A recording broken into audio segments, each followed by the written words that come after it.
At the outset, sir, I want to take a moment to express my empathy for those who had to bear adverse health and economic effects of the pandemic.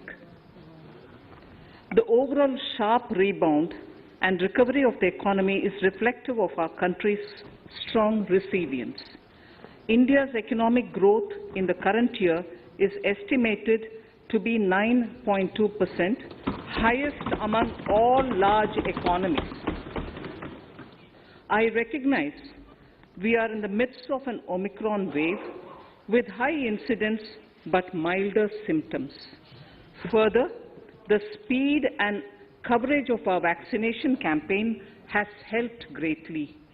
With an accelerated improvement of health infrastructure in the past 2 years, we are in a strong position to withstand challenges. I am confident that with Sabka Prayas, we will continue our journey with strong growth. Honorable Speaker, we are marking Azadi Ka Amrit Mahotsav and have entered into Amrit Kal, the 25-year-long lead-up to India at 100. Honorable Prime Minister, in his Independence Day address, had set out the vision for India at 100. By achieving certain goals during Amrit Kal, our government aims to attain this vision.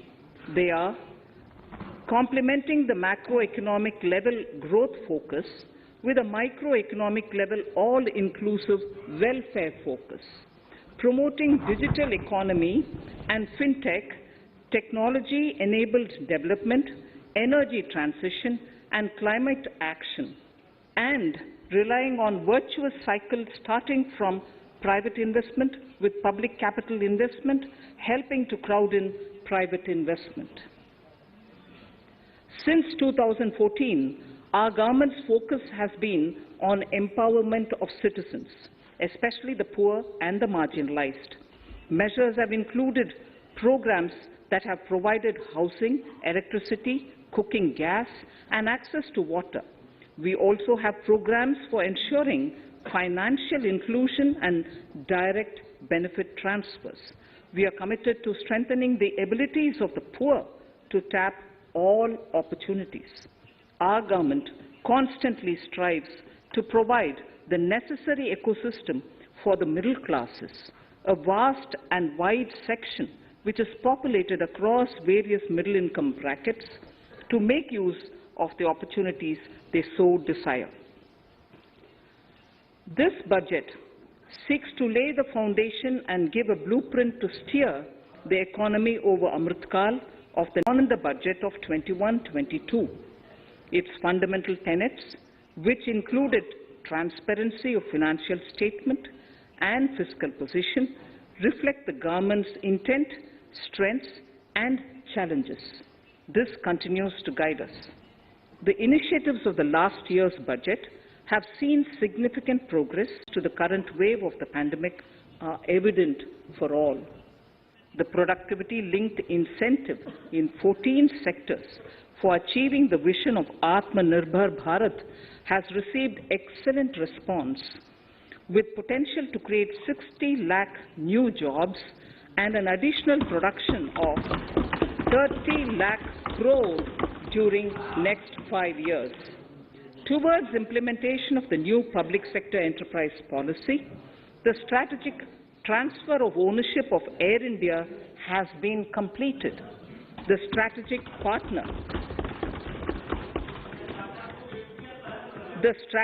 partner for Neelanchal Ispat Nigam Limited has been selected. The public issue of the LIC is expected shortly. Others too are in the process for 2022-23. Please know, आपको पर्याप्त मौका, पर्याप्त अवसर मिलेगा. बेटे बेटे टिप्पणी मत कीजिए. The National Bank for Infrastructure Development and National Asset Reconstruction Company have commenced their activities.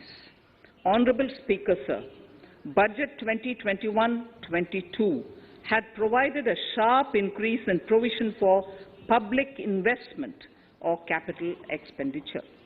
Throughout the year, with the Honorable Prime Minister guiding the implementation, our economic recovery is continuing to benefit from the multiplier effect. This budget continues to provide impetus for growth. It lays a parallel track of 1. A blueprint for the Amrit Kal, which is futuristic and inclusive. This will directly benefit our youth, women, farmers, the scheduled castes, and the scheduled tribes. And number 2, big public investment. Number 2, big public investment for modern infrastructure, readying for India at 100. This shall be guided by PM Gati Shakti and be benefited by the synergy of multimodal approach. Moving forward on this parallel track, we lay the following 4 priorities: PM Gati Shakti, inclusive development, productivity enhancement and investment, sunrise opportunities, energy transition, and climate action, and 4, financing of investments.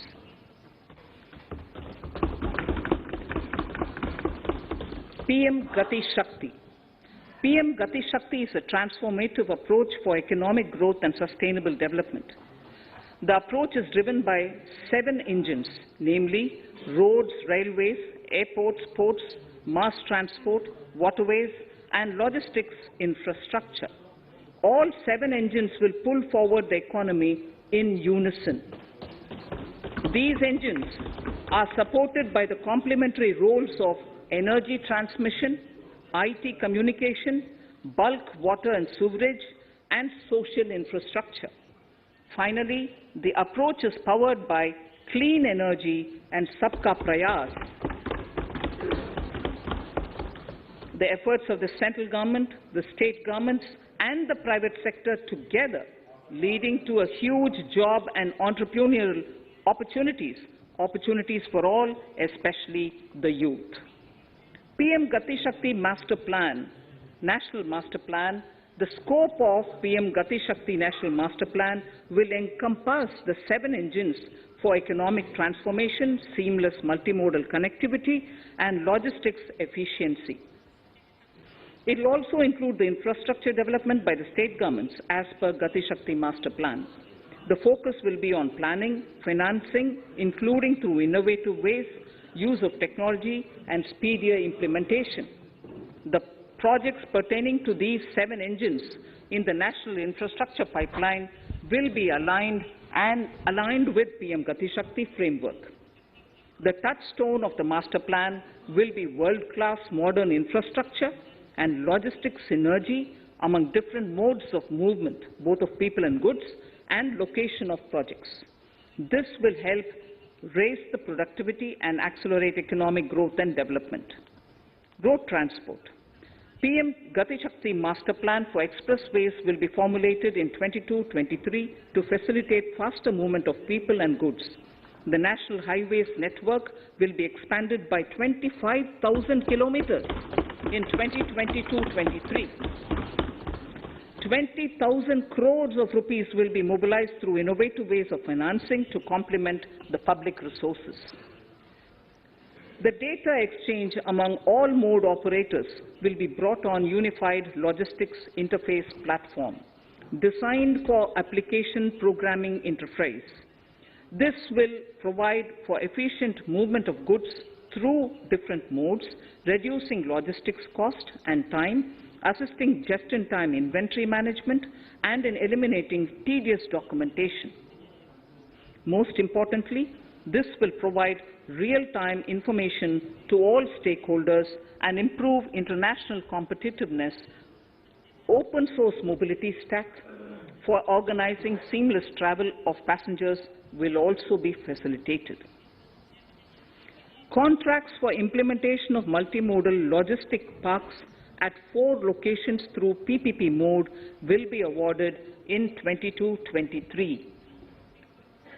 Railways will develop new products and efficient logistics services for small farmers and small and medium enterprises, besides taking the lead in integration of postal and railways network to provide seamless solutions for movement of parcels. One station, one product concept will be popularized to help local businesses and supply chains. As a part of Atmanirbhar Bharat, 2,000 kilometers of network will be brought under Kavach, the indigenous world-class technology for safety and capacity augmentation in 2022-23. 400 new generation Vande Bharat trains will better energy efficiency and passenger riding experience will be developed and manufactured during the next 3 years. 100 PM Gati Shakti cargo terminals for multimodal logistics facilities will be developed during the next 3 years. Innovative ways of financing and faster implementation will be encouraged for building metro systems of appropriate type at scale. Multimodal connectivity between mass urban transport and railway stations will be facilitated on priority. Design of metro systems, including civil structures, will be reoriented and standardized for Indian conditions and needs. Parvatmala, as a preferred ecologically sustainable alternative to conventional roads in difficult hilly areas, National Ropeways Development Program will be taken up on PPP mode. The aim is to improve connectivity and convenience for commuters, besides promoting tourism. This may also cover congested urban areas where conventional mass transit system is not feasible. Contracts for 8 such ropeway projects for a length of 60 kilometers will be awarded in 22-23.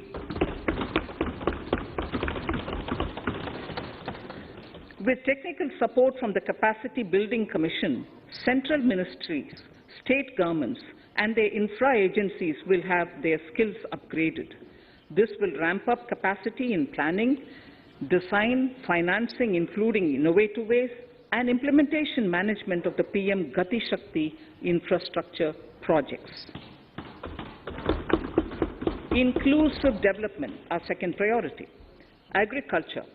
The procurement of wheat in Rabi 21-22 and the estimated procurement of paddy in Kharif 21-22 will cover 1,208 lakh metric tons of wheat and paddy from 163 lakh farmers, and 2.37 lakh crores will be the direct payment of MSP value to their accounts. Chemical-free natural farming will be promoted throughout the country, with a focus on farmers' lands in 5-kilometer wide corridors along the river Ganga at the first stage. 2023 has been announced as the International Year of Millets. Support will be provided for post-harvest value addition, enhancing domestic consumption, and for branding millet products nationally and internationally. To reduce our dependence on import of oil seeds, a rationalized and comprehensive scheme to increase domestic production of oil seeds will be implemented. For delivery of digital and high-tech services to farmers, with involvement of public sector research and extension institutions, along with private agri-tech players and stakeholders of agri-value chains, a scheme in PPP mode will be launched.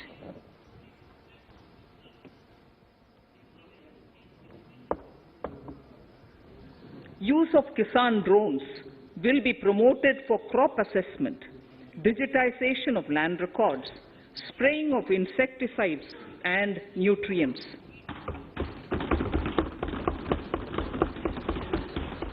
States will be encouraged to revise syllabi of agricultural universities to meet the needs of natural, zero budget, and organic farming, modern day agriculture, value addition, and management. A fund with blended capital raised under the co-investment model will be facilitated through the NABARD. This is to finance startups for agriculture and rural enterprise relevant for farm produce value chain. The activities of these startups will include inter alia, support for FPOs, machinery for farmers on rental basis at farm level, and technology including IT-based support. The implementation of the Ken-Betwa link project at an estimated cost of 44,605 crores will be taken up. This is aimed at providing irrigation benefits to 9.0 lakh hectare of farmers' lands, drinking water supply to 62 lakh people, 103 megawatt of hydro, 27 megawatt of solar power, allocations of 4,300 crores of rupees in the RE 21-22 and 1,400 crores of rupees in 22-23 have been made for this project. Honorable Speaker, sir, draft DPRs for 5 river links, namely Daman-Ganga Pinjal, Par-Tapi Narmada, Godavari Krishna, Krishna Pennar, and Pennar Kaveri have been finalized. Once a consensus is reached among the beneficiary states, the Centre will provide support for their implementation. For farmers to adopt suitable varieties of fruits and vegetables and to use appropriate production and harvesting techniques, our government will provide a comprehensive package with participation of state governments. MSMEs, Udyam, eShram, NCS and ASEEM portals will be interlinked. Their scope will be widened. They will now perform as portals with live organic databases providing G2C, B2C and B2B services. These services will relate to credit facilitation, skilling and recruitment with an aim to further formalize the economy and enhance entrepreneurial opportunities for all. Emergency Credit Line Guarantee Scheme has provided the much-needed additional credit to more than 130 lakh MSMEs. This has helped them mitigate the adverse impact of the pandemic. The hospitality and related services, especially those by micro and small enterprises, are yet to regain their pre-pandemic level of business.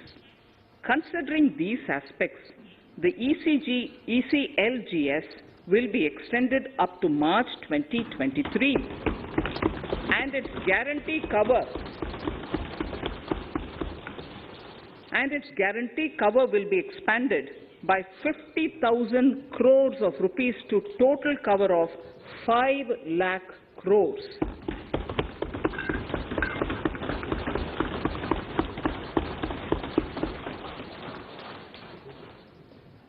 With the additional amount being earmarked exclusively for the hospitality and related sectors. Credit Guarantee Trust for Micro and Small Enterprises, CGT-MSE, scheme will be revamped with required infusion of funds. This will facilitate additional credit of 2 lakh crore for micro and small enterprises and expand employment opportunities.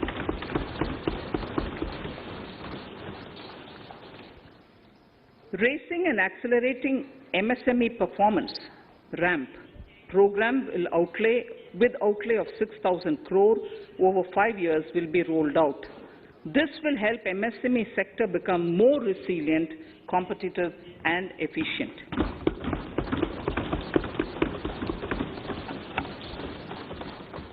Skilling programs and partnership with the industry will be reoriented.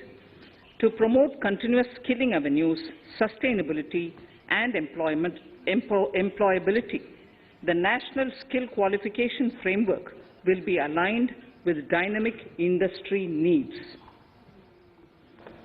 Digital ecosystem for skilling and livelihood, the Desh Stack e-portal, will be launched. This aims to empower citizens to skill, reskill, or upskill through online training. It will also provide API-based trusted skill credentials, payment and discovery layers to find relevant jobs and entrepreneurial opportunities. Startups will be promoted to facilitate Drone Shakti through varied applications and for drone as a service.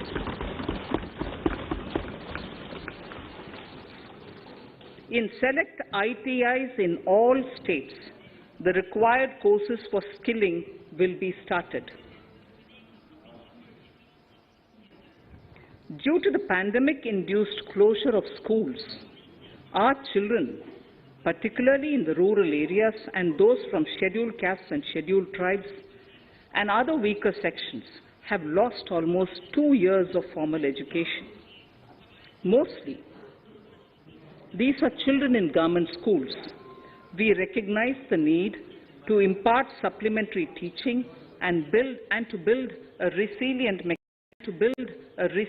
mechanism for education delivery. For this purpose, One Class, One TV channel program of PM eVidya will be expanded from 12 to 200 TV channels. This will enable all states to provide supplementary education in regional languages for classes 1 to 12.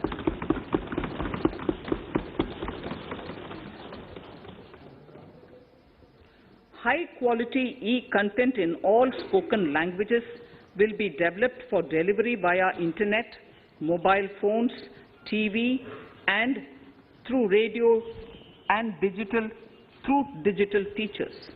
A competitive mechanism for development of quality e-content by the teachers will be set up to empower and equip them with digital tools of teaching and facilitate better learning outcomes. A digital university will be established to provide access to students across the country for world-class quality universal education with personalized learning experience at their doorsteps. This will be made available in different Indian languages and ICT formats. The university will be built on a networked hub and spoke model, with the hub building cutting-edge ICT expertise. The best public universities and institutions in the country will collaborate as a network of hub and spoke. An open platform for the national digital health ecosystem will be rolled out. It will consist of digital registries of health providers and health facilities, unique health identity, consent framework, and universal access to health facilities. The pandemic has accentuated mental health problems in people of all ages. To better the access to quality mental health counseling and care services, a national tele-mental health program will be launched. This will include a network of 23 tele-mental health centers with Nimhansion Technology, Bangalore, IIIT Bangalore, providing technology support. Recognizing the importance of Nari Shakti as the harbinger of our bright future and for women-led development, during the Amritkal, our government has comprehensively revamped the schemes of the Ministry of Women and Child Development. Accordingly, 3 schemes, namely Mission Shakti, Mission Vatsalya, Saksham Anganwadi and Poshan 2.0 were launched recently to provide integrated benefits to women and children. Saksham Anganwadis are a new generation Anganwadis that have better infrastructure and audio-visual aids, powered by clean energy and providing improved environment for early childhood development. 2 lakh Anganwadis will be upgraded under this scheme. Current coverage of Har Ghar Nal Se Jal is 8.7 crores. Of this, 5.5 crore households were provided tap water in last 2 years itself. Allocation of 60,000 crores of rupees has been made with an aim to cover 3.8 crore households in 2022 and 23. In 22-23, 80 lakh houses will be completed for the identified eligible beneficiaries of the PM Awas Yojana, both rural and urban. 48,000 crores is allotted for this purpose. The central government will work with the state governments for reduction of time required for all land and construction-related approvals, for promoting affordable housing for middle class and for the economically weaker sections in urban areas. We shall also work with the financial sector, regulators, to expand access to capital along with reduction in cost of intermediaries. A new scheme, Prime Minister's Development Initiative for the Northeast, will be implemented through the Northeastern Council. It will fund infrastructure in the spirit of PM Gati Shakti and social development projects based on felt needs of the Northeast. This will enable livelihood activities for youth and women, filling the gaps in various sectors. It will not be a substitute for existing central or state schemes. While the central ministries may also post their candidate projects, priority will be given to those posted by the states. An initial allocation of 1,500 crores of rupees will be made, and the initial list of projects is given in Annexure 1 of my speech. Our vision to improve the quality of life of citizens in the most backward districts of the country through aspirational districts program has been translated into reality in a very short span of time. 95% of those 112 districts have made significant progress in key sectors such as health, nutrition, financial inclusion, and basic infrastructure. They have surpassed even some of the state average values.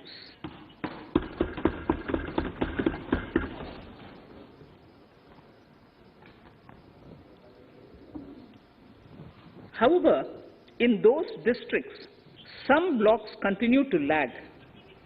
In 22-23, the program will focus on such blocks in those districts. Border villages with sparse population, limited connectivity, and infrastructure often get left out from the development gains. Such villages on the northern border will be covered under a new Vibrant Villages program. The activities will include construction of village infrastructure, housing, tourist centers, road connectivity, provisioning of decentralized renewable energy, direct-to-home access for Doordarshan and educational channels, and support for their livelihood generation. Additional funding for these activities will be provided. Existing schemes will be converged. We will define their outcomes and monitor them on a constant basis.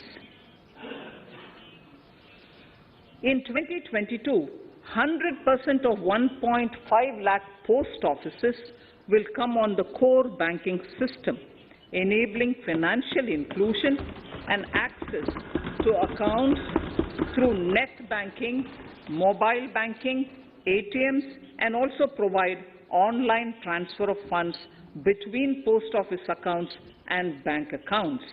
This will be helpful, especially for farmers and senior citizens in rural areas, enabling interoperability and financial inclusion. Honorable Speaker, sir, in recent years, digital banking, digital payments, and fintech innovations have grown at a rapid pace in the country. Government is continuously encouraging these sectors to ensure that the benefits of digital banking reach every nook and corner of the country in a consumer-friendly manner. Taking forward this agenda and to mark 75 years of our independence, it is proposed to set up 75 digital banking units in 75 districts of the country by scheduled commercial banks. The financial support for digital payment ecosystem announced in the previous budget will continue in 22-23 as well. This will encourage further adoption of digital payments. There will also be a focus to promote use of payment platforms that are economical and user-friendly. Sir, I move to the next priority. In recent years, over 25,000 compliances were reduced and nearly 1,500 union laws were repealed. This is the result of our government's strong commitment for minimum government and maximum governance. 1,486 union laws were repealed. Our trust in the public and ease of doing business is what is highlighted here, sir. For the Amrit Kal, the next phase of ease of doing business 2.0 and ease of living will be launched. In our endeavor to improve productive efficiency of capital and human resources, we will follow the idea of trust-based governance. The new phase will be guided by an active involvement of the states, digitization of manual processes and interventions, integration of the central and state level systems through IT bridges, a single point access for all citizen-centric services, and standardization and removal of overlapping compliances. Crowdsourcing of suggestions and ground-level assessment of the impact with active involvement of citizens and businesses will be encouraged. A single window portal, Parivesh, for all green clearances was launched in 2018. It has been instrumental in reducing the time required for approvals significantly. The scope of this portal will be expanded to provide information to the applicants based on location of units. Information about specific approvals will be provided. It will enable application for all 4 approvals through a single form and tracking of the process through Centralized Processing Center Green, CPC Green. E-passports. The issuance of e-passports using embedded chip and futuristic technology will be rolled out in 22-23 to enhance the convenience for the citizens in their overseas travel. By the time of India at 100, nearly half our population is likely to be living in urban areas. To prepare for this, orderly urban development is of critical importance. This will help realize the country's economic potential, including livelihood opportunities for the demographic dividend. For this, on the one hand, we need to nurture the megacities and their hinterlands to become current centers of economic growth. On the other, we need to facilitate Tier 2 and Tier 3 cities to take on the mantle in the future. This would require us to reimagine our cities into centers of sustainable living with opportunities for all. including women and our youth. For this to happen, urban planning cannot continue with a business-as-usual approach. We plan to steer a paradigm change. A high-level committee of reputed urban planners, urban economists, and institutions will be formed to make recommendations on urban sector policies, capacity building, planning, implementation, and governance. For urban capacity building, support will be provided to the states. Modernization of building bylaws, town planning schemes, transit-oriented development will be implemented. This will facilitate reforms for people to live and work closer to the mass transit systems. The central government's financial support for mass transit projects and Amrit scheme will be leveraged for formulation of action plans and their implementation for facilitating the TOD and TPS by the states. For developing India-specific knowledge in urban planning and design, and to deliver certified training in these areas, up to 5 existing academic institutions in different regions will be designated as centers of excellence. These centers will be provided endowment fund of 250 crore each. In addition, the AICTE will take the lead to improve syllabi, quality and access of urban planning courses in other institutions. We will promote a shift to use of public transport in urban areas. This will be complemented by clean tech and governance solutions, special mobility zones with zero fossil fuel policy and EV vehicles. Battery swapping policy.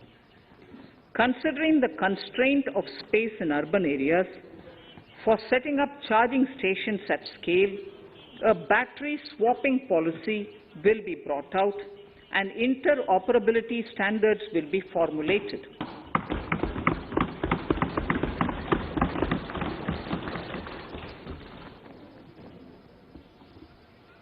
The private sector will be encouraged to develop sustainable and innovative business models for battery or energy as a service. This will improve efficiency in the EV ecosystem. Efficient use of land resources is a strong imperative. States will be encouraged to adopt unique land parcel identification number to facilitate IT-based management of records. The facility for transliteration of land records across any of the Schedule 8 languages will also be rolled out. The adoption of linkage with National Generic Document Registration System, NGDRS, with the One Nation, One Registration software will be promoted as an option for uniform process of registration and anywhere registration of deeds and documents. Necessary amendments in the code IBC will be carried out to enhance the efficiency of the resolution process and facilitate cross-border insolvency resolution. Accelerated corporate exit. Several IT-based systems have been established for accelerated registration of new companies. Now the Center for Processing Accelerated Corporate Exit, CPACE, will process re-engineering, will be established to facilitate and speed up the voluntary winding up of these companies from the currently required 2 years to less than 6 months. Government procurement. Government rules have recently been modernized for the needs of Amritkal. The new rules have benefited from the inputs from various stakeholders. The modernized rules allow use of transparent quality criteria besides cost and evaluation of complex tenders. Provisions have been made for payment of 75% of running bills mandatorily within 10 days, and for encouraging settlements of disputes through conciliation. As a further step to enhance transparency and to reduce delays in payments, a completely paperless, end-to-end online e-bill system will be launched for use by all central ministries for their procurements. The system will enable the suppliers and contractors to submit online their digitally signed bills and claims and track their status from anywhere. To reduce indirect cost for suppliers and work contractors, the use of surety bonds as a substitute for bank guarantee will be made acceptable in government procurements. Business such as gold imports may also find this useful. IRDAI, insurance regulator, has given the framework for issue of surety bonds by insurance companies. AVGC Promotion Task Force.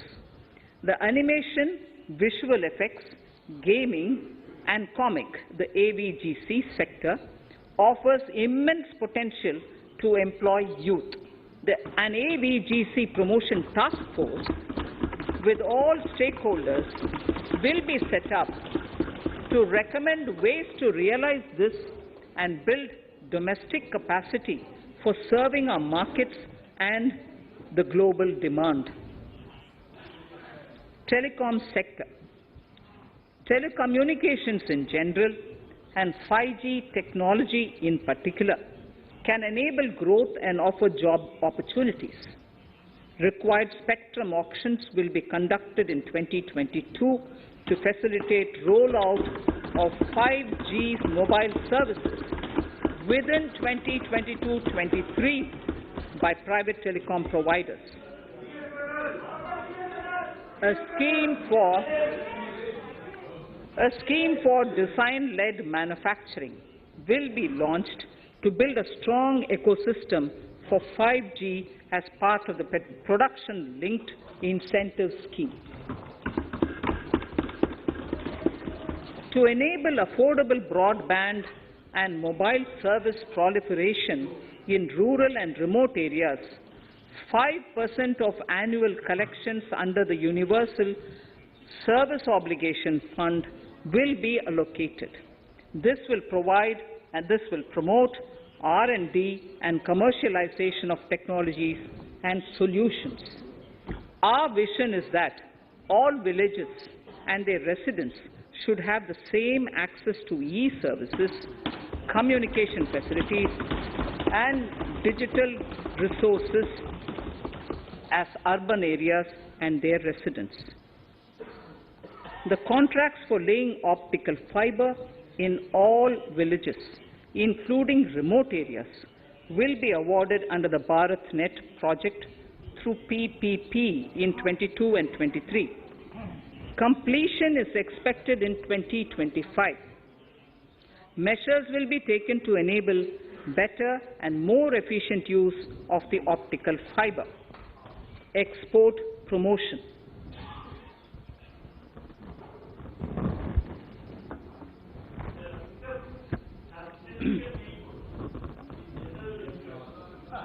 The Special Economic Zones Act will be replaced with a new legislation that will enable the states to become partners in development of enterprise and service hubs. This will cover all large existing and new industrial enclaves to optimally utilize available infrastructure and enhance competitiveness of exports. Atmanirbharta in defense. Our government is committed to reducing imports and promoting Atmanirbharta in equipment for the armed forces. 68% of the capital procurement budget will be earmarked for domestic industry in 22-23. up from 58% in 21-22. Defence R&D will be opened up for industry, startups and academia, with 25% of defence R&D budget earmarked. Private industry will be encouraged to take up design and development of military platforms and equipment in collaboration with DRDO and other organizations through SPV model. An independent nodal umbrella body will be set up for meeting wide-ranging testing and certification requirements.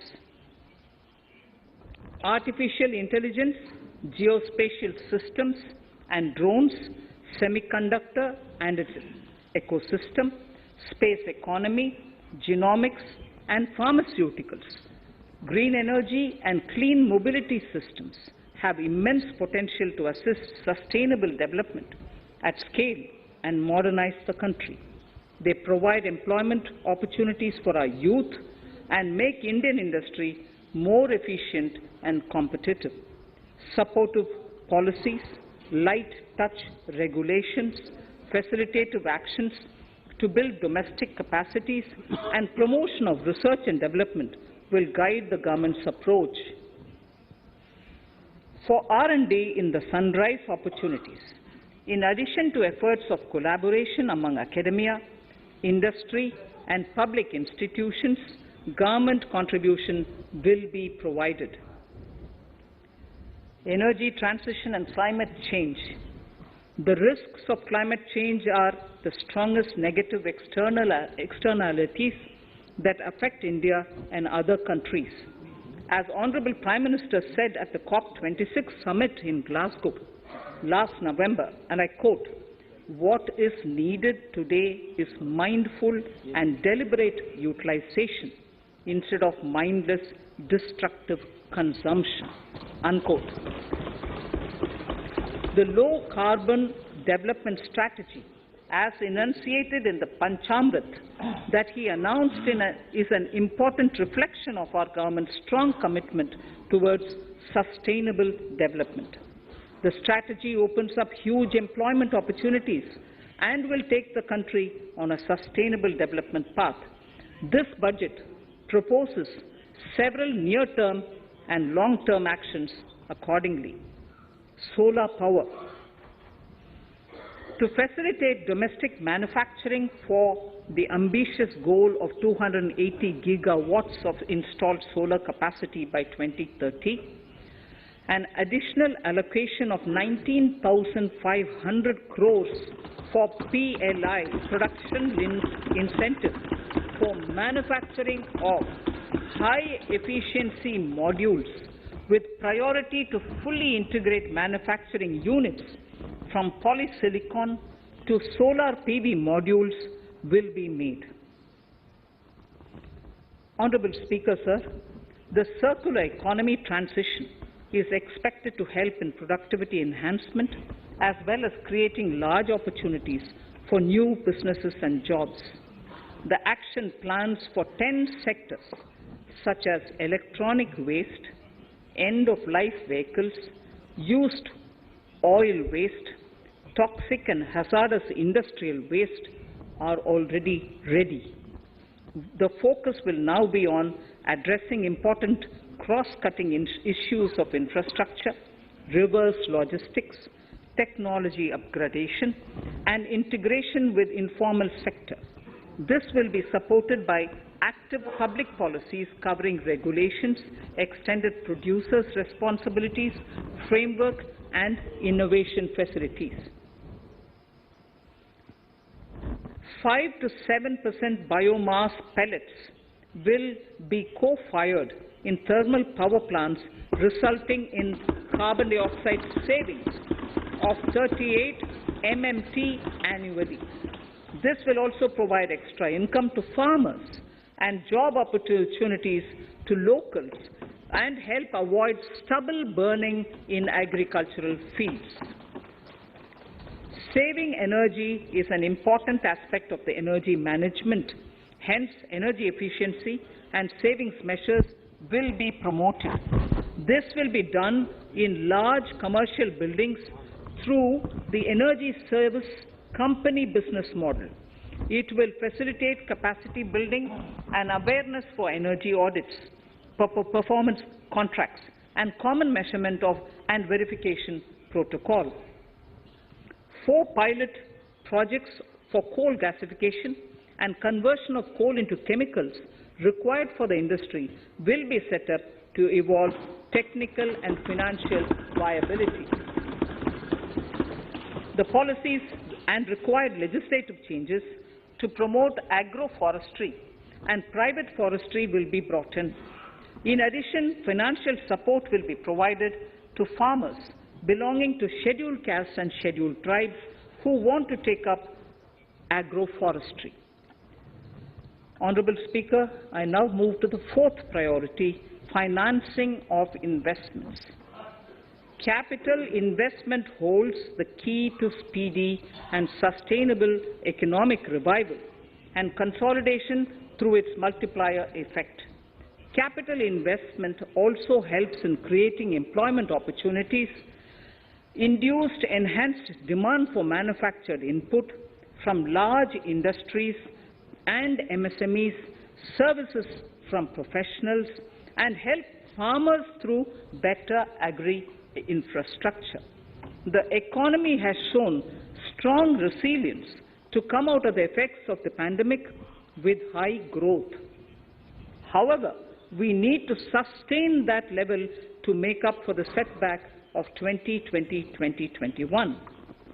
As outlined in para 5 earlier, the virtuous cycle of investment requires public investment to crowd in private investment.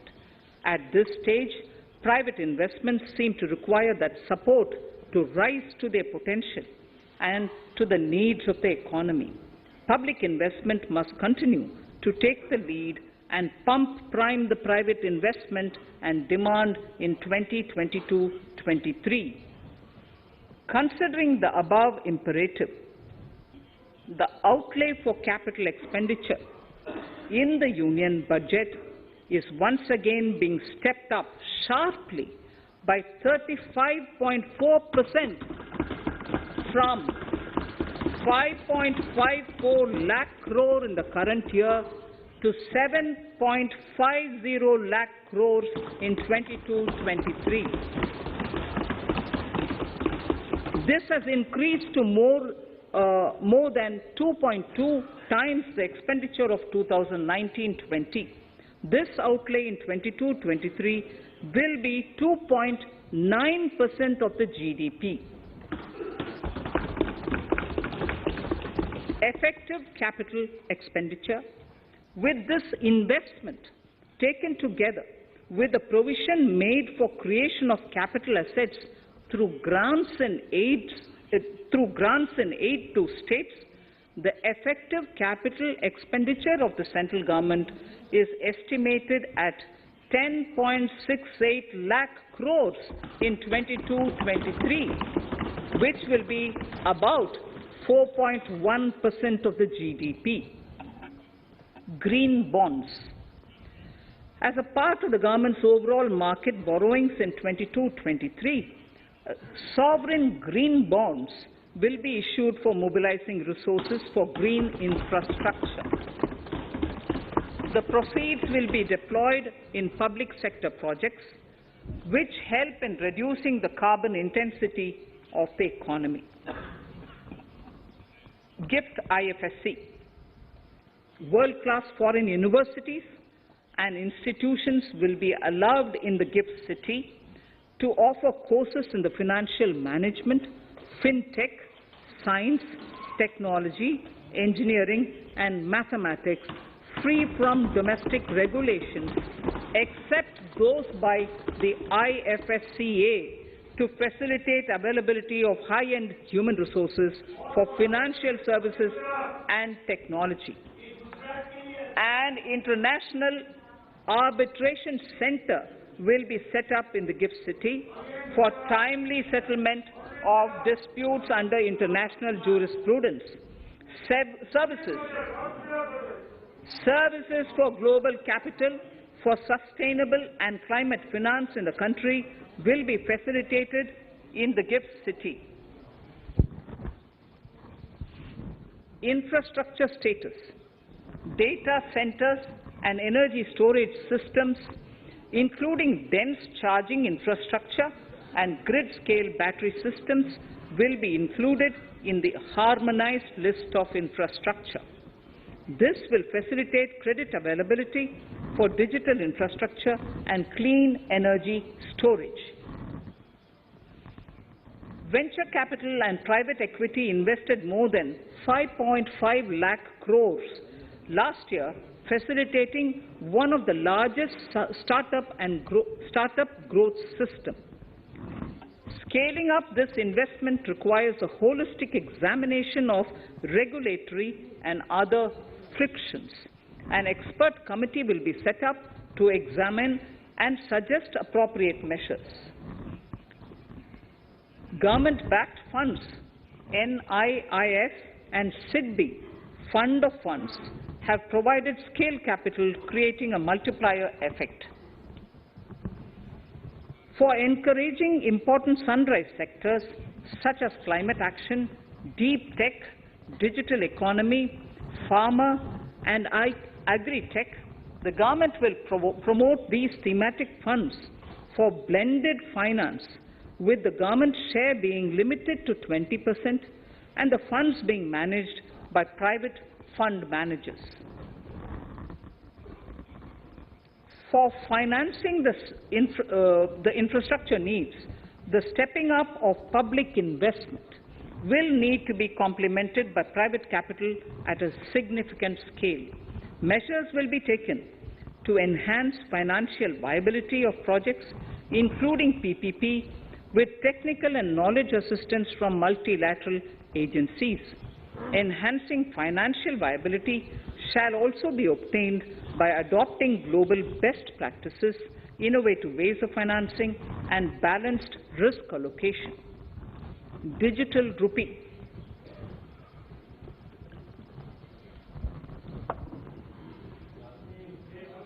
Introduction of a central bank digital currency will give a big boost to digital economy. Digital currency will also lead to a more efficient and cheaper currency management system. It is therefore proposed to introduce digital rupee using blockchain and other technologies to be issued by the Reserve Bank of India starting 2022 and 23. Financial assistance to states for capital investment. Reflecting the true spirit of cooperative federalism, the central government is committed to bolstering the hands of the states in enhancing their capital investment towards creating productive assets and generating remunerative employment. The scheme for financial assistance to states for capital investment has been extremely well received by the states. In deference to the requests received during my meeting with the chief ministers and state finance ministers, the outlay for this scheme is being enhanced from 10,000 crores in the budget estimates to 15,000 crores in the revised estimates for the current year.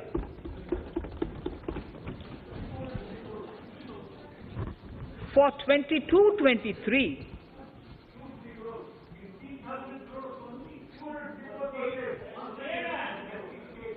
I'll repeat that sentence for the benefit of many of our honourable members.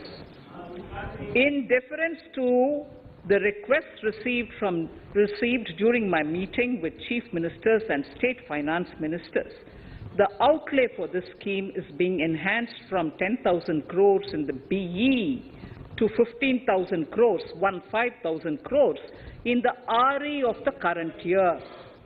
For 22-23, the allocation is 1 lakh crores to assist the states in catalyzing the overall investments in the economy. These 50-year interest-free loans are over and above the normal borrowings allowed to the states, are over and above the normal borrowings to the states. This allocation will be used for PM Gati Shakti related and other productive capital investments of the states.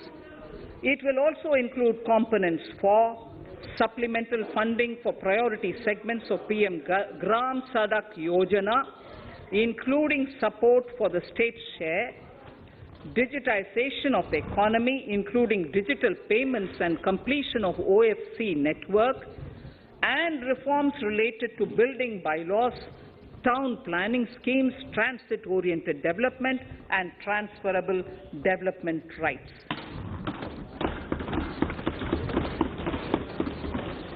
In 22-23, in accordance with the recommendations of the 15th Finance Commission, the states will be allowed a fiscal deficit of 4% of the GSDP, of which 0.5% will be tied to power sector reforms, for which the conditions have already been communicated in 21-22. Fiscal management. As against a total expenditure of 34.83 lakh crores of rupees projected in the BE 21-22, the revised estimate is 37.70 lakh crores. The revised estimate of capital expenditure is 6.3 lakh crores of rupees. This includes an amount of 51,971 crores towards settlement of outstanding guaranteed liabilities of Air India and its other sundry commitments. Coming to the budget estimates, Honourable Speaker, sir, the total expenditure in 22-23 is estimated at 39.45 lakh crores, while the total receipts other than borrowings are estimated at 22.84 lakh crores of rupees.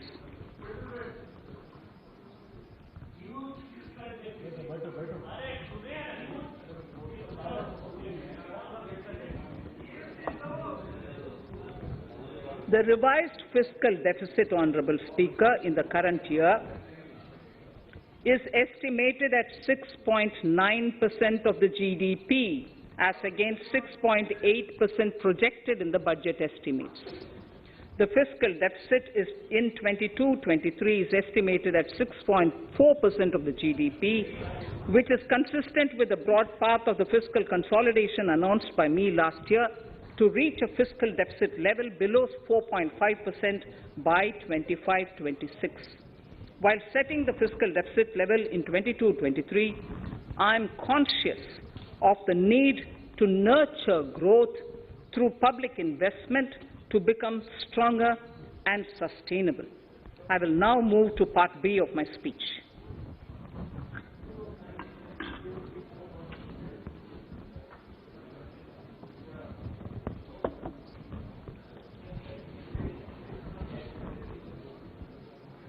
Direct tax. Honourable Speaker, sir, I take this opportunity to thank all the taxpayers of our country who have contributed immensely and strengthened the hands of the government in helping their fellow citizens in this hour of need. So I have brought in a little verse from the Mahabharata. I won't spend more time reading because I would like the speech to get enough time. However, the substance of it is the king must make arrangements for Yoga Kshema, which is the welfare of the populace, by way of abandoning any laxity and by governing the state in line with Dharma, along with collecting taxes which are in consonance with Dharma. This is Mahabharata Shanti Parva Adhyaya, Shloka 11 from 72. Drawing wisdom from our ancient texts, we continue on the path to progress. The proposals in this budget, while continuing with our declared policy of stable and predictable tax regime, intend to bring more reforms that will take ahead our vision to establish a trustworthy tax regime. This will further simplify the tax system, promote voluntary compliance by taxpayers, and reduce litigation. Introducing new updated return.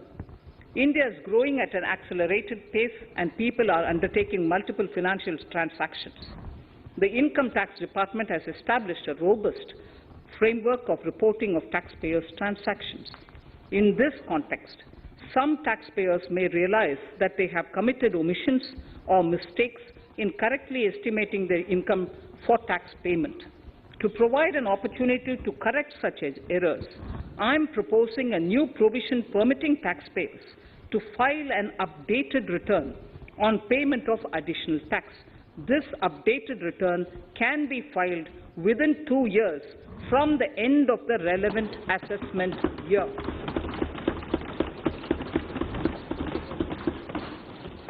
Honourable Speaker, sir, presently, if the department finds out that some income has been missed out by an assessee, it goes through a lengthy process of adjudication. Instead, with this proposal now, there will be a trust repost in the taxpayers that will enable the assessee herself to declare the income that she may have missed out earlier while filing her return. Full details of the proposal are given in the finance bill. It is an affirmative step in the direction of voluntary compliance.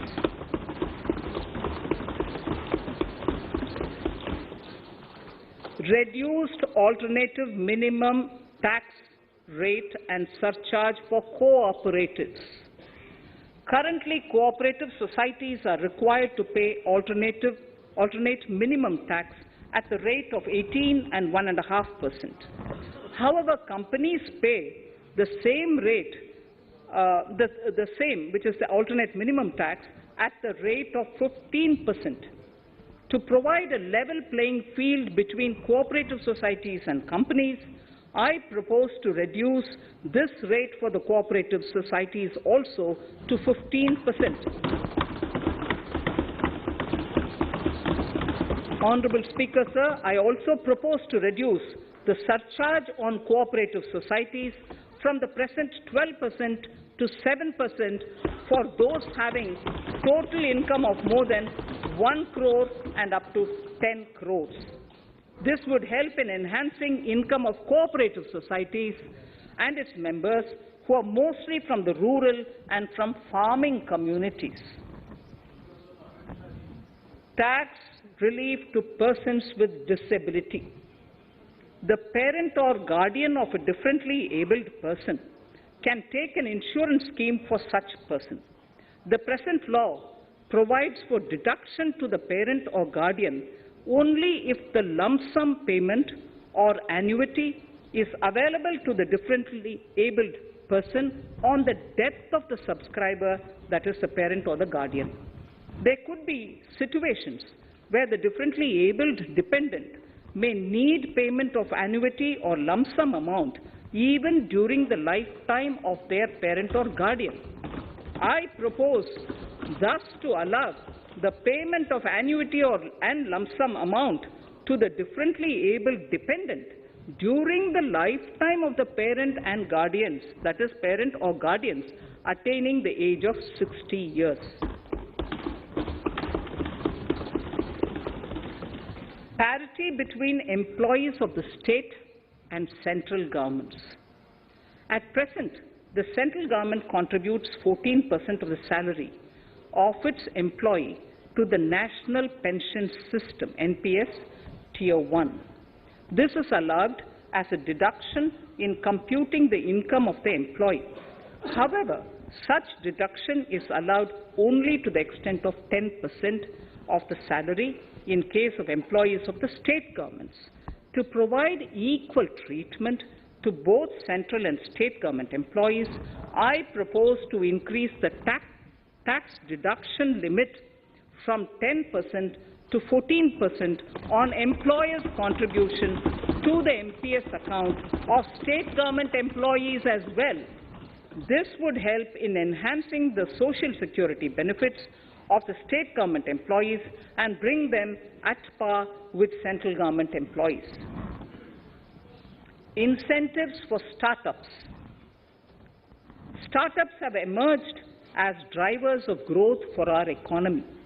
Over the past few years, the country has seen a manifold increase in successful startups. Eligible startups established before 31/3/2022 had been provided a tax incentive for 3 consecutive years out of the 10 years from incorporation. In view of the COVID pandemic, I propose to extend the period of incorporation of the eligible startup by 1 more year, that is up to 31/3/2023, for providing such tax incentives.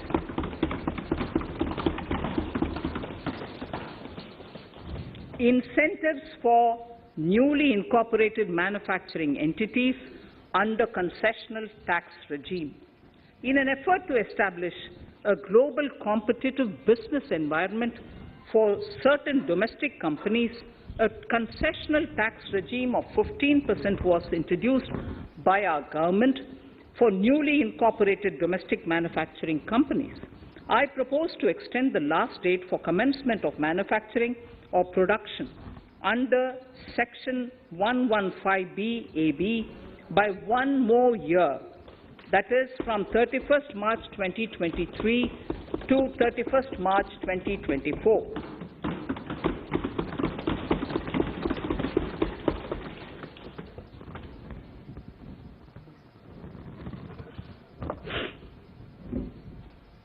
Scheme for taxation of virtual digital assets. There has been a phenomenal increase in transaction in virtual digital assets. The magnitude and frequency of these transactions have made it imperative to provide for a specific tax regime. Accordingly, for the taxation of virtual digital assets, I propose to provide that any income from transfer of any virtual digital asset shall be taxed at the rate of 30%, 30%.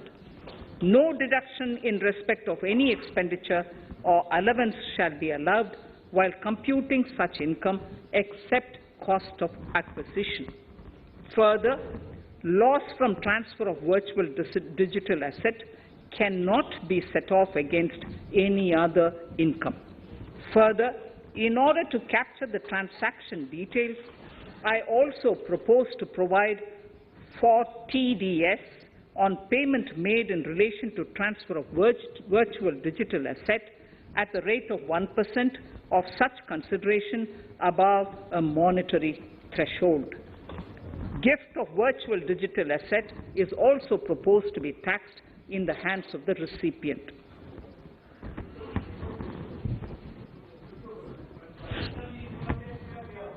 Litigation management to avoid repetitive appeals by the department. It has been observed that a lot of time and resources are consumed in filing of appeals which involve identical issues. Taking forward our policy of sound litigation management, I propose to provide that if a question of law in the case of an assessee is identical to a question of law which is pending in the appeal before a jurisdictional High Court or Supreme Court, in any case, the filing of further appeal in the case of this assessee by the department shall be deferred till such a question of law is decided by the jurisdictional High Court or the Supreme Court. This will greatly help in reducing the repeated litigation between taxpayer and the department.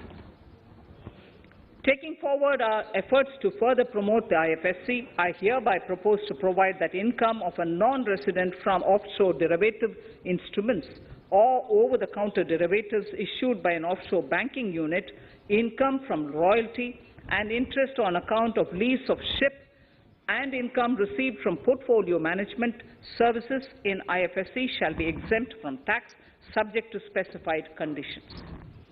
Rationalization of surcharge. In the globalized business world, there are several work contracts whose terms and conditions mandatorily require formation of a consortium. The members in the consortium are generally companies. In such cases, the income of these AOPs has to suffer a graded surcharge up to 37%, which is a lot more than surcharge on the individual companies. Accordingly, I propose to cap the surcharge of these AOPs at 15%, 15%.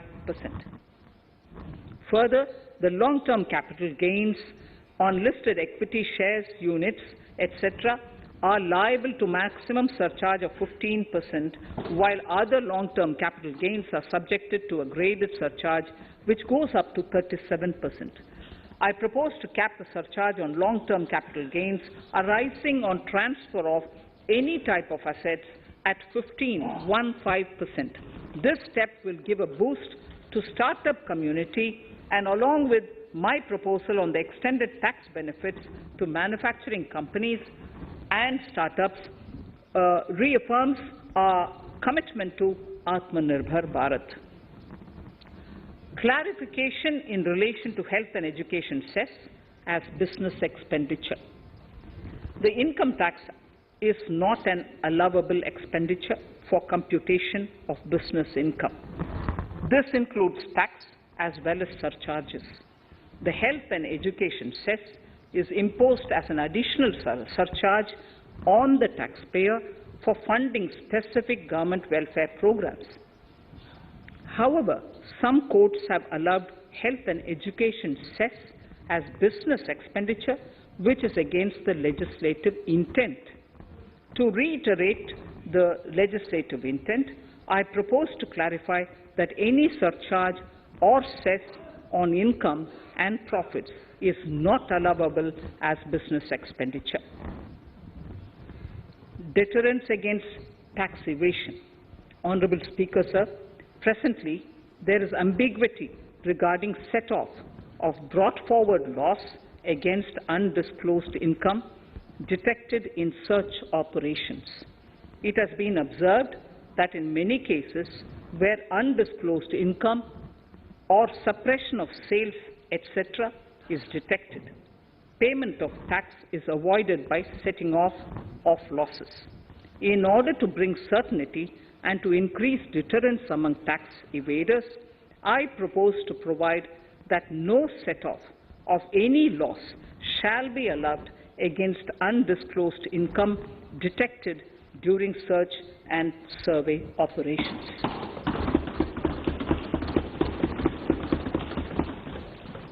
It has been noticed that as a business promotion strategy, there is a tendency on businesses to pass on benefits to their agents. Such benefits are taxable in the hands of the agents. In order to track such transactions, I propose to provide for tax deduction by the person giving benefits if the aggregate value of such benefits exceeds 20,000 rupees during the financial year. A few other changes are being made, the details of which are there in the finance bill. Indirect taxes. So remarkable progress in GST. GST has been a landmark reform of independent India, showcasing the spirit of cooperative federalism. While aspirations were high, there were huge challenges too. These challenges were overcome deftly and painstakingly under the guidance and the oversight of the GST Council. We can now take pride in a fully IT-driven and progressive GST regime that has fulfilled the cherished dream of India as one market, one tax. There are still some challenges remaining, and we aspire to meet them in the coming year. The right balance between facilitation and enforcement has engendered significantly better compliance, and enforcement has engendered better compliance. GST revenues are buoyant despite the pandemic. I would bring in something which I've got to know this morning, not part of my speech, but worth putting in here for the knowledge of the Honourable House.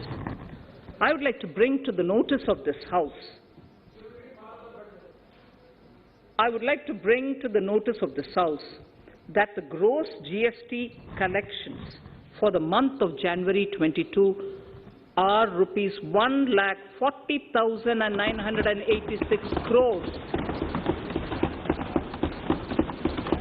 which is the highest since the inception of GST. This has been possible due to rapid economic growth, recovery, post-COVID,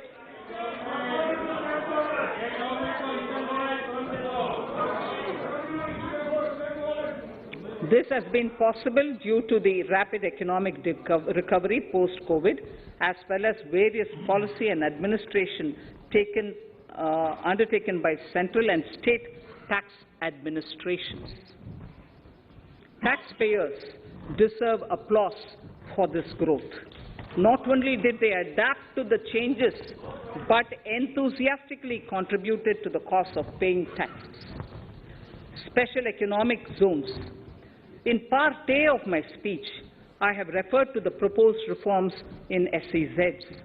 Alongside, we will also undertake reforms in customs administration of SEZs, and it shall henceforth be fully IT-driven and function on the customs national portal with a focus on higher facilitation and with only risk-based checks. This will ease doing business by SEZ units considerably. This reform shall be implemented by 30th September 2022. Customs reforms and duty rate changes. Customs administration has reinvented itself over the years through liberalized procedures and infusion of technology. Faceless customs has been fully established. During COVID-19 pandemic, customs formation have done exceptional frontline work against all odds, displaying agility and purpose.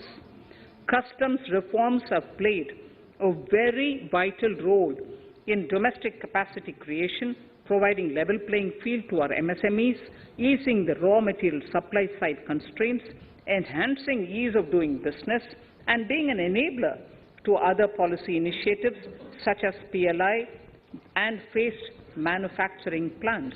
My proposal on customs side are aligned to these objectives. Project imports and capital goods. National Capital Goods Policy 2016 aims at doubling the production of capital goods by 2025. This would create an employment opportunities and result in increased economic activity. However, several duty exemptions, even extending to over 3 decades, in some cases have been granted to capital goods for various sectors like power, fertilizer, textiles, leather footwear, food processing, and fertilizers. These exemptions have hindered the growth of the domestic capital goods sector. Similarly, project import duty concessions have also deprived the local producers of a level playing field in areas like coal mining projects, power generation, transmission, or distribution projects, railway and metro projects. Our experience suggests that reasonable tariffs are conducive to the growth of domestic industry and make in India without significantly impacting the cost of essential imports. Accordingly, Honourable Speaker, Sir, it is proposed to phase out the concessional rates in capital goods and project imports gradually and apply a moderate tariff of 7.5%. Certain exemptions for advanced machineries that are not manufactured within the country shall continue. A few exemptions are being introduced on inputs like specialized castings, ball screw, and linear motion guide to encourage domestic manufacturing of capital goods. In the last 2 budgets, we have rationalized several customs exemptions. We have once again carried out an extensive consultation, including by crowdsourcing. As a result of these consultations, more than 350 exemption entries are proposed to be gradually phased out. These include exemptions on certain agricultural produce,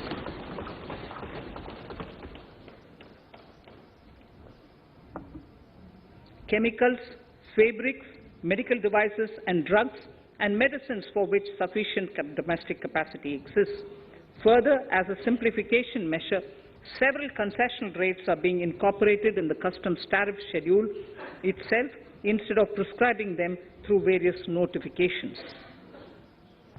This comprehensive review will simplify the customs rate and tariff structure, particularly for sectors like chemicals, textiles, and metals, and minimize disputes.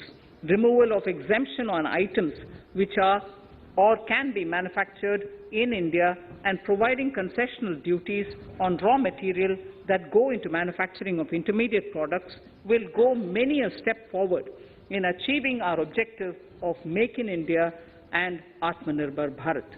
I shall now take up specific sector-specific proposals. Electronics. Electronic manufacturing has been growing rapidly. Customs duty rates are being calibrated to provide a graded rate structure to facilitate domestic manufacturing of wearable devices, hearable devices, and electronic smart meters. Duty concessions are being given to parts of transformer of mobile phone chargers and camera lens of mobile camera module and certain other such items. This will enable domestic manufacturing of high-growth electronic items. Gems and jewelry.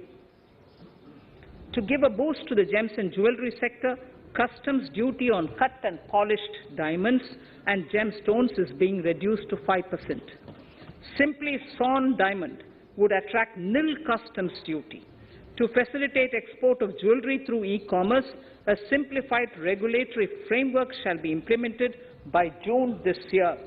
To disincentivize import of undervalued imitation jewelry, the customs duty on imitation jewelry is being prescribed in a manner that a duty of at least 400 rupees per kg is paid on its import. Chemicals. Customs duty on certain critical chemicals, namely methanol, acetic acid, and heavy feedstocks for petroleum refining are being reduced, while duty is being raised on sodium cyanide, for which adequate capacity in the domestic arena exists. These changes will help in enhancing domestic value addition. MSMEs. Duty on umbrellas is being raised to 20%. Exemption to parts of umbrellas is being withdrawn. Exemption is also being rationalized on implements and tools for agricultural sector which are manufactured in India.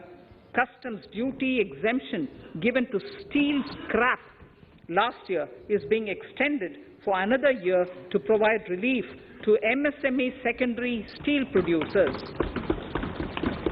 Certain anti-dumping and CVD on stainless steel and coated steel flat products, bars of alloy steel and high-speed steel are being revoked in larger public interest considering prevailing high prices of metals.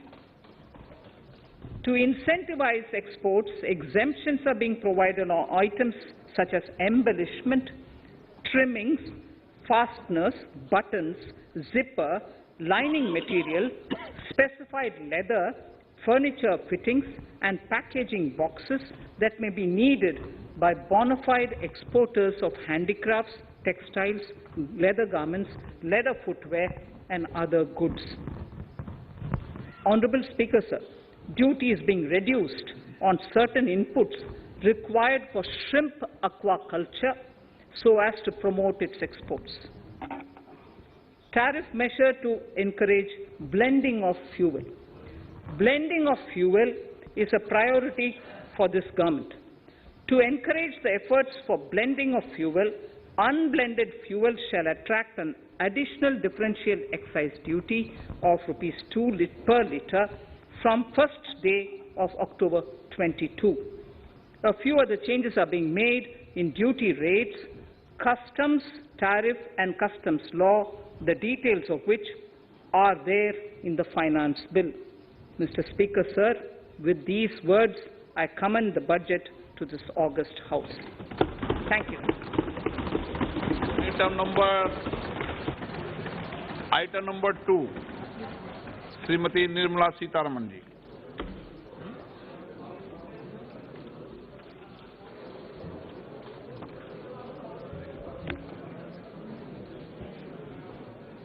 Sir, with your permission, I rise to lay on the table the following statements under Section 3(1) of the Fiscal Responsibility and Budget Management FRBM Act 2003, Medium-Term Fiscal Policy cum Fiscal Policy Strategy Statement and Macroeconomic Framework Statement. Item number 3, वित्त विधेयक 2020, Nirmala Sitharaman ji. Sir, item number 3, Finance Bill. Sir, with your permission, I rise to move for leave to introduce the Finance Bill 2022. प्रश्न ये कि वित्त विधेयक को पुनर्स्थापित करने की अनुमति प्रदान की जाए। जो सदस्य इसके पक्ष में हाँ गए, जो सदस्य विरोध में ना गए, मेरे विचार में निर्णय हाँ वालों के पक्ष में, हाँ वालों के पक्ष में। माननीय मंत्री जी, वित्त विधेयक को पुनर्स्थापित करें। Sir, I introduce the bill. सभा की कार्रवाई कल बुधवार दिनांक 2 फरवरी 2022 को 4:30 बजे तक के लिए स्थगित की जाती है।